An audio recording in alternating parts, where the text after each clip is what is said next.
Good day, viewers, and welcome again to class. This is Top Scholars. It's a joy to see you and to have you once again.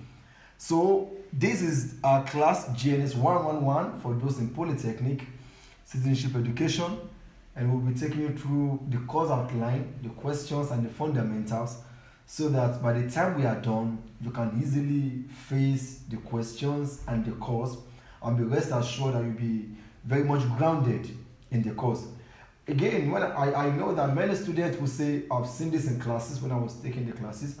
I've seen many students saying that, I'm not an hard student, so I don't know I'm going to cope with this course.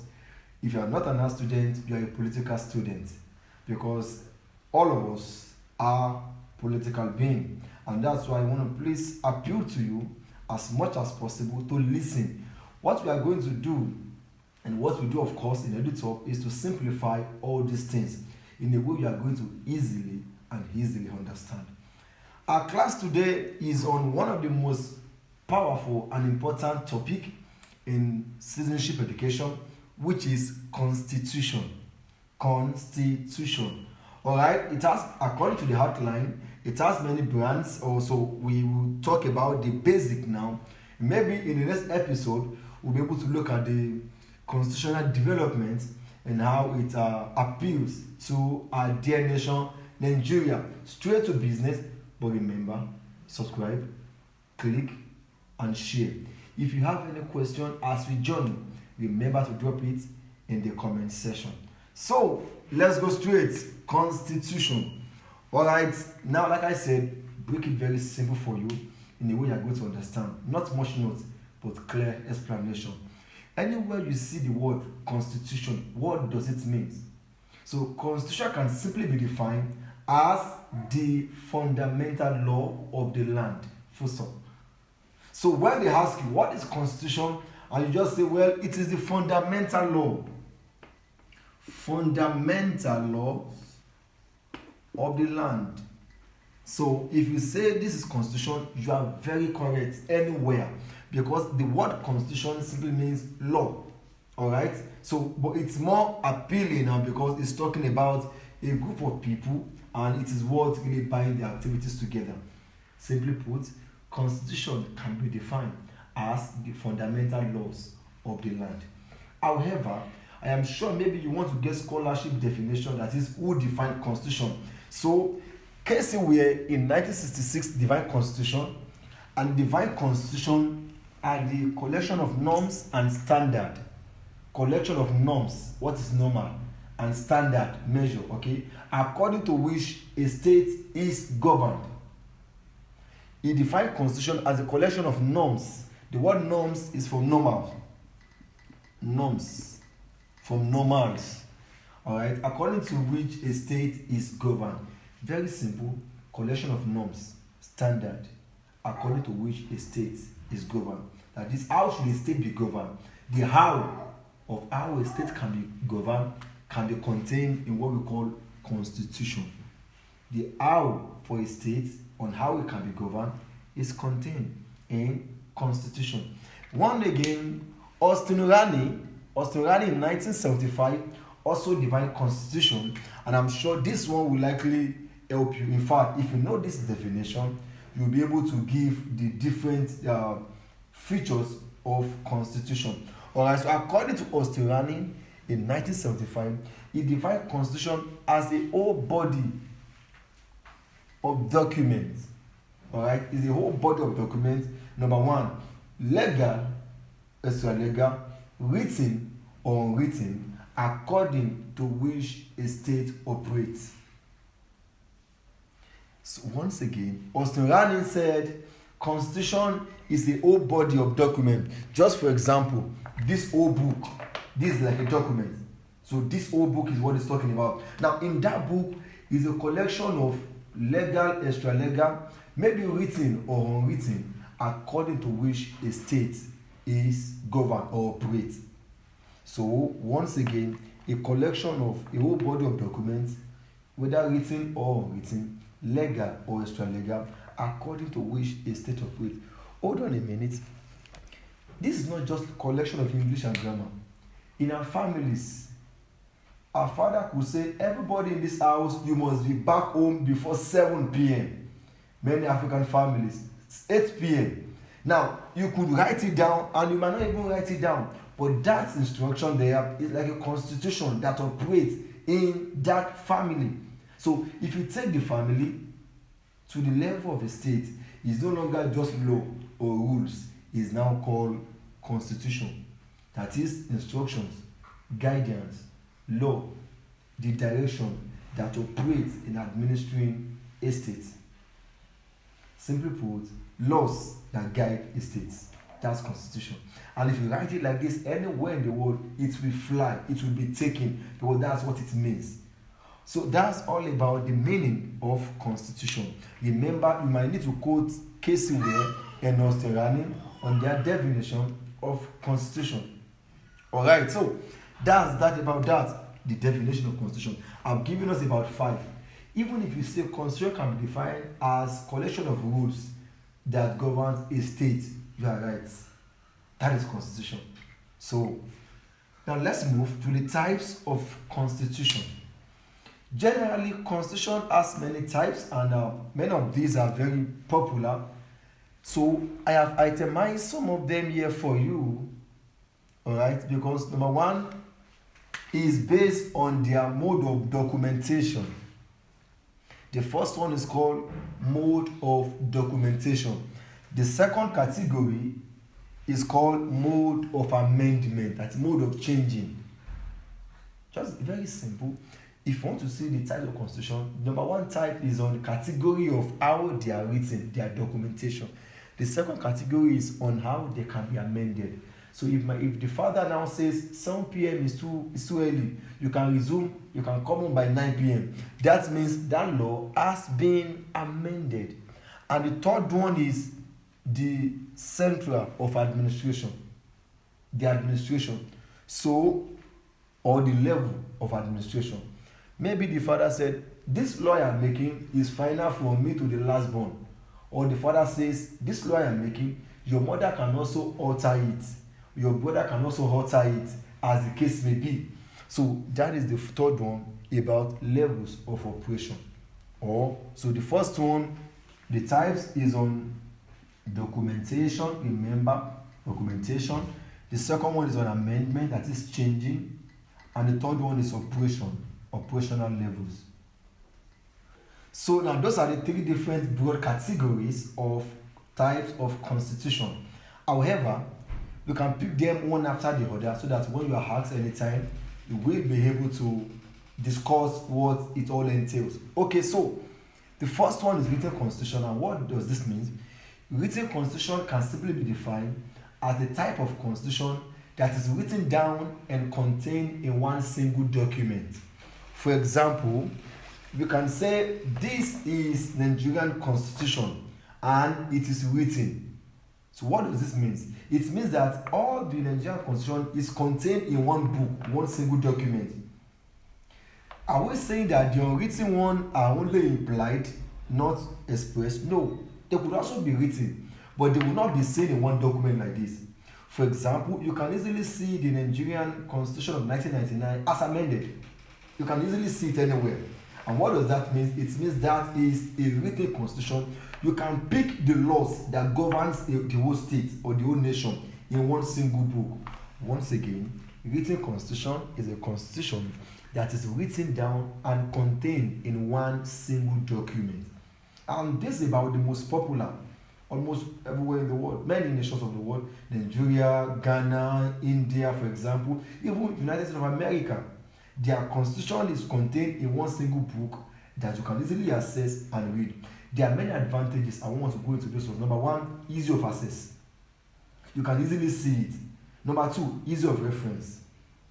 The third one is that it doesn't allow for manipulation, because you can't say, no, the one I have with me, the one that operates in Bauchi, is not the one that I saw in Lagos. No, everything is contained in one single document. The second one is unwritten. And what does it mean? Directly opposite.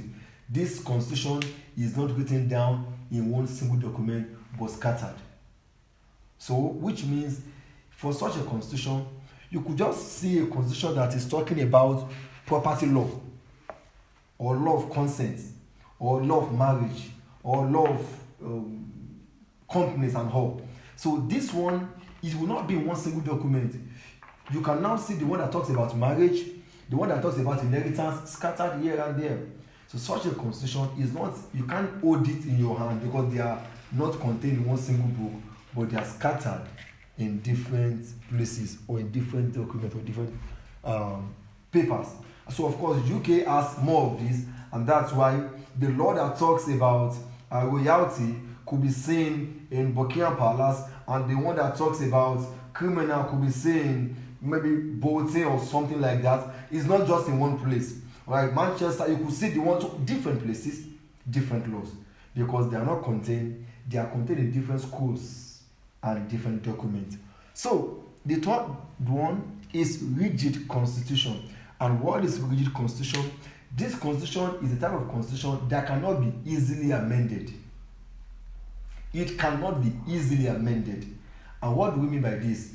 The family we were using the other time, when the father says this law that you must be coming home by 7 p.m.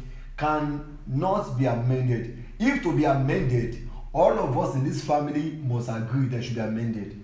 That is a rigid constitution, because the process is very tough, and you can be rest assured the father that gave the law might not even agree for you to change it.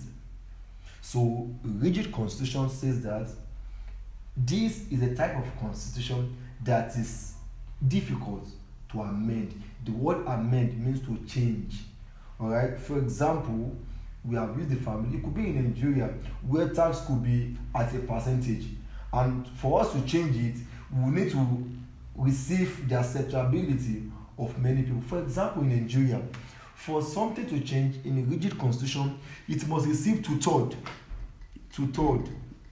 of the House of Assembly, which means, for example, if OND is 2 years and the government of the day says that, or somebody says I want it to be 1 year, OND should be 1 year, for that thing to be changed, all right, 109 senators and 360 House of Representative members, they, at least two-thirds of them must agree for the thing to be 1 year, and for the senators the reps, the same thing applies. So two-thirds majority must accept for any law in Nigeria to be changed.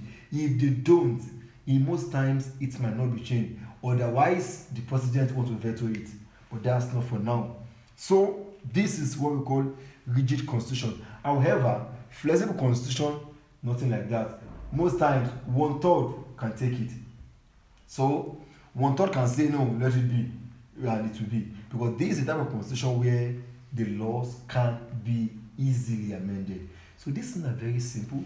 The first one is single document. If you want to look at the simple way to understand, written, single document, unwritten, scattered. Rigid constitution is difficult to amend. Flexible, easy to amend. Now, if you get all this simple English, you'll be able to know what the all means. Simply put, remember, written, single document, unwritten, scattered in document, rigid, difficult to amend, flexible, easy to amend. So the next one is unitary constitution. And what does it mean? A unitary constitution is a constitution where the operational power is only at the central without division. The operational power is just at the central without division. That's what they call unitary constitution, which means the law made at the central governs through everybody. Unitary. No state can do whatever, no other amendment, nothing. This power is reserved for the central government. For example, if the federal government says ABC, nobody can do otherwise, because the power that rules in that state is from the central government. Alright, so, and the law will work through everybody from up to down. The problem of this one is this: in most times it doesn't even look nice for a very populous nation like Nigeria. Alright, because before, if you make the law in Abuja, there are many levels and layers, and as law travels, there could be need for some compromises here and there, most especially by the societal demand, or of course the geographical demands. Alright, so that's why this system of constitution is not that really beautiful. Now, the federal constitution this one is a system of constitution whereby the operation of the law is divided between the federal or the central government and other component units. Alright, so the federal government can make law. However, the administration of that law can be carried out by the federal government and other federating unit. And what do we call federating unit? Federating unit means other units in the state. For example, other levels of government, states and local government.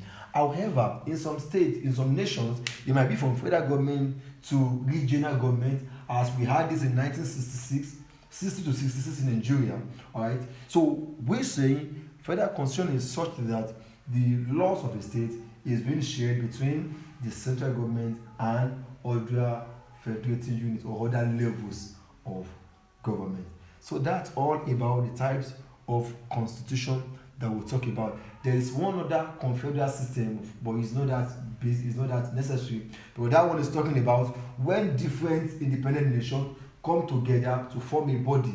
For example, we have African Union, we have ECOWAS, we have European Union, and things like that. Alright, so but that one is saying these states are independent, they have their power, they can now also come together to form a law that will govern their activities. If you have any question, remember to ask in the comment section. So let's quickly go to the next one. What is constitutionalism? Simply put, constitutionalism can be defined as the strict or total adherence to the constitution. Constitutionalism can be defined as the strict or total submission or obedience to the constitution. What do we mean? If a state has constitution and they are governed by it, what we are going to say is that is constitutionalism. When a state, remember again, constitutionalism is a system where a state is governed by the constitution. Okay, so now let's go to the last one on this outline, which is the benefit of constitution to any political system or even any nation. And this one is very important because we need to know as students of politics or government, or of course in this course, and they could just ask you by saying what is constitution, and also maybe the other part discuss the benefit of constitution. Number one, and the most fundamental benefit of any constitution is that number one, it protects the freedom of citizens. All right, it protects the freedom of citizens. Number two, it protects the rights and values of the citizen. Okay, so we can also say that constitution also allows for separation of power, because it will make us to know the length and breadth of different political structure. The next one I'm going to mention for you is that constitution also allows for the smooth running of a state. Okay, number four is that it prevents anarchy. And what is anarchy? Anarchy means a state of no law. Anarchy, anarchical state, is a state where there are no laws. So, but when there is constitution, there will definitely be respect for law, and there will be law in operation in that state. So another benefit of constitution is that it allows for equality, because when there is no law, there is no offense. So when there is law, we'll be able to know the length and breadth of all individuals. Of course, I'm going to say another benefit of constitution is that it allows for the development of a nation, because a nation will now have guide to be able to track their journey. So those are the benefits. It promotes peace and unity in a state. I've mentioned about 6 or 7 peace and unity. It fosters cooperation among citizens. It ensures that the state is enjoying, of course, the dividends of democracy, most especially on the part of the citizen. So remember, if you have any question, please feel free to ask. But remember what we have said about the benefit. It allows for peace, respect for person, freedom, it allows for their rights, it prevents anarchy, and many, of course, other things. That will be all for this module, this section. If there's any question, please use the comment section. If there's anything you want me to reiterate or to explain again, I can always do that. Remember, this thing is for your advantage, so that when you have learned in class, you come here to understand better, under comfort, and of course in your own pace and on your own environment. It's very important that you pay attention and you ask questions as much as possible. Any question you ask, be rest assured we are going to answer you immediately. Thank you very much. Remember to subscribe, to share, to like, and to, of course, drop your question in the comment section. You can also turn on your notification button, so when there is any update, you can easily know. So that will be all for now. Thank you for joining. This is for free. Make sure you tell your friends to come and enjoy it. You are not paying any money. We have just decided to do this, of course, for the benefit of everyone. Thank you for watching. In the next class, we're going to journey into the next topic. Don't worry, I will see you in the next class. Bye for now.